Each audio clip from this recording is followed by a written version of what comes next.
किरणच्या आगमनानं पल्लवी मोहरली. त्यांचं येणं तिला नवीन नव्हतं, अनपेक्षित तर मुळीच नाही. तरीही दरवेळी त्याच्या आगमनाची वर्दी देणारं कोकिळ कूजन ऐकलं की ती अंतर्बाह्य थरारून जात असे. त्याच्या स्वागतासाठी मग ती तिचा सर्वोत्तम साज लेवून तयार राहत असे. जणू तिच्या शृंगारपाशात अडकून वसंत कायमचा तिच्याजवळ थांबणार होता. तसं होणं नाही हे मात्र तिला पुरेपूर माहीत होतं. 2 महिन्यांचा तो पाहुणा, आंबेमोहोरचा पाहुणचार जोडून तो परतीला निघे. त्यानंतर होताच विरहाचा ग्रीष्म तन्मन जाळायला. कुहू कुहू कोकिळाच्या आवाजाची डोरबेल वाजली तेव्हा पल्लवी तिच्या काव्यमय सुख स्वप्नातून बाहेर आले. आला वाटतं किरण, जसं स्वतःशीच म्हणत ती दार उघडायला पळाली. दार उघडताच किरणला पाहिलं. दर्शन कुणाचं व्हावं तर ते पल्लूचंच असा आता बऱ्याच वर्षाचा रिवाज पडला होता. काय म्हणते माझी पल्लवी? दरवाजात आपल्या हृदयस्वामिनीला पाहून किरणनं लढीवाळपणे विचारलं. त्याचा नेहमीचा प्रश्न ऐकून पल्लू मनापासून लाजली. त्याच्याखेरीज कुणीच तिचं संपूर्ण नाव घेत नसे. पल्लवी हे तिचं घसघशीत नाव फक्त शाळा कॉलेजच्या दाखल्यात सीमित होऊन राहिलं होतं. बाहेरच्या खऱ्या जगासाठी ती केवळ पल्लू होती. अपवाद फक्त तिच्या आणि किरणच्या या प्रेमभऱ्या दुनियेचा. ही दुनिया फक्त त्या दोघांची होती, दोघांसाठी होती, दोघांपुरतीच होती. आणि किरणनं तिचं असं पूर्ण नाव घेणं हा जणू त्यांच्या त्या सुखमयी दुनियेत प्रवेशण्याच्या परवलीचा शब्द होता. तिळा उघड म्हटलं की नाही ती अलीबाबाची गुहा उघडायची. राणेसाहेब, दारातच उभं ठेवणार आहात की घरातही घेणार आहात? किरण खट्याळपणे म्हणाला. तेव्हा ती पुन्हा लाजली. अंग आक्रोशून घेत एका बाजूला झाली. पण थेट आत येण्याऐवजी किरणनं हातातल्या बॅगा खाली ठेवल्या आणि दोन्ही हातांनी तिला आपल्या बहुपाशात ओढलं. विरह आणि प्रतीक्षेमुळे प्रेम वाढतं म्हणतात, ते खरं असावं. इतक्या महिन्यांच्या प्रतीक्षेनंतर आपल्या प्रियतमाच्या मिठीत विरघळून जाण्याचं सुख पल्लू अनुभवू लागली. त्याची ही अवस्था काही निराळी नव्हती हे त्याच्या आलिंगनातील जोरानं तिला जाणवलं. हृदयाच्या खूप ऊब जाणवली तिला.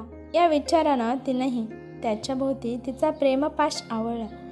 त्या 2 विरही प्रेमजीवांचे आतुर अधर एकरूप होण्यासाठी आसुसलेले असतानाच त्यांना कुणाचा तरी आवाज जाणवला. अनिच्छेनं मोठ्या कष्टानं ते परस्परांपासून बाजूला झाले. आई! किरण उद्धारला. गोरीमोरी होत पल्लू दूर सरकली आणि चेहऱ्यावरचे भाव लपवण्यासाठी तिनं पटकन वाकून किरणच्या बॅगा उचलल्या. सासूबाईकडे न पाहता ती चटकन आत पळाली. मीराताई छानसं हसल्या.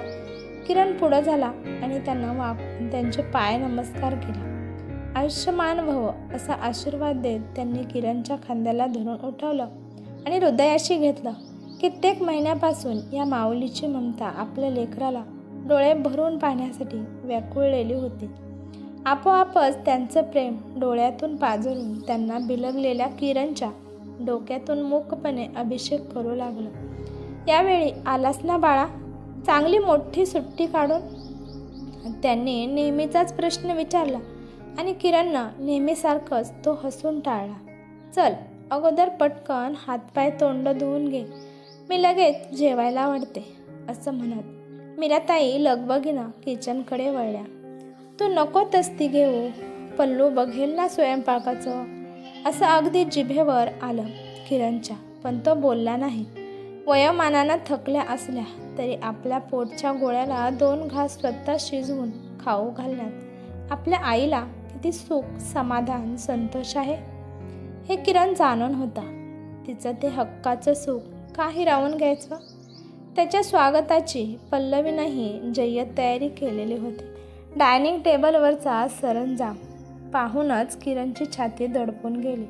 पण तो चवीनं प्रत्येक पदार्थाचा आस्वाद घेऊ लागला.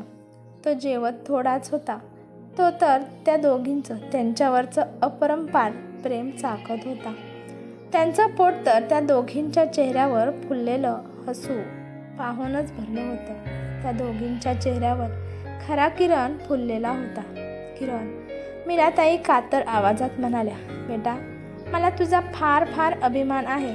आज हे असते तर ह्यांनाही तुझा अभिमान वाटला असता. भोसले घराण्याचं नाव राखलंस. किरण, तुझ्याकडून हीच अपेक्षा होती. किरणनं भिंतीकडे पाहिलं. त्यांचे वडील खरोखर आनंदी आहेत आणि फोटोतून त्याला आशीर्वाद देत आहेत असं त्याला वाटलं. त्यांना हात जोडले.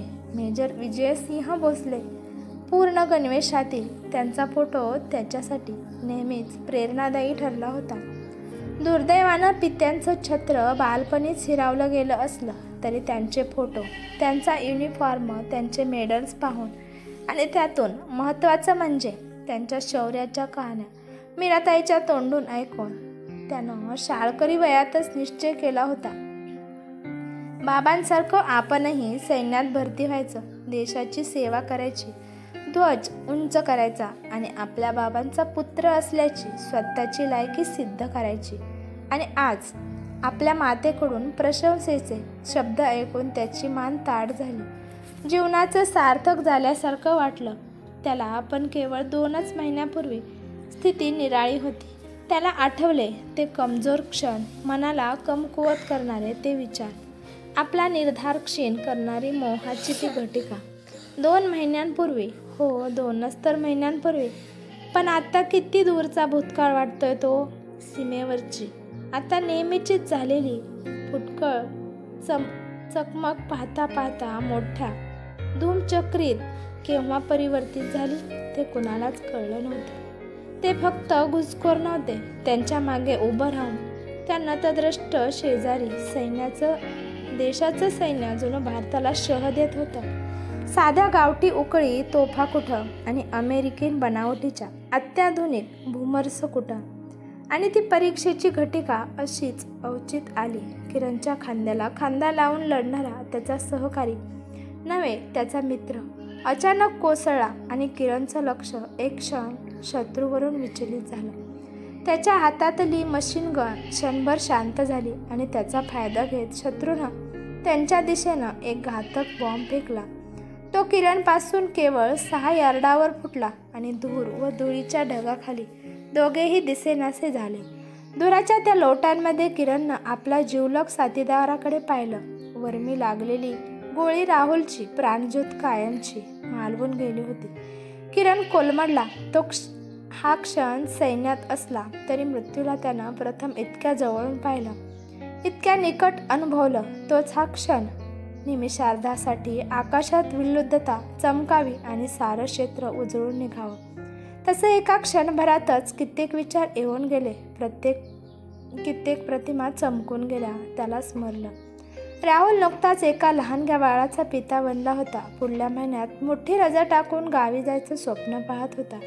तिकडे कितीतरी नेत्र डोळ्यांचे काजवे करून त्याची वाट पाहत होते. त्याच्या चिमुकलेचे पिटुकले नेत्र, त्याच्या प्राणप्रियेचे वाटेवर अंथरलेले नेत्र, त्याच्या वृद्ध आई वडिलांचे प्रतीक्षेत दमून गेलेले नेत्र. आणि त्या नेत्रांना आता दिसणार होतं ते केवळ त्यांच्या लाडक्यांचं तिरंग्यात लपेटलेलं कलेवर.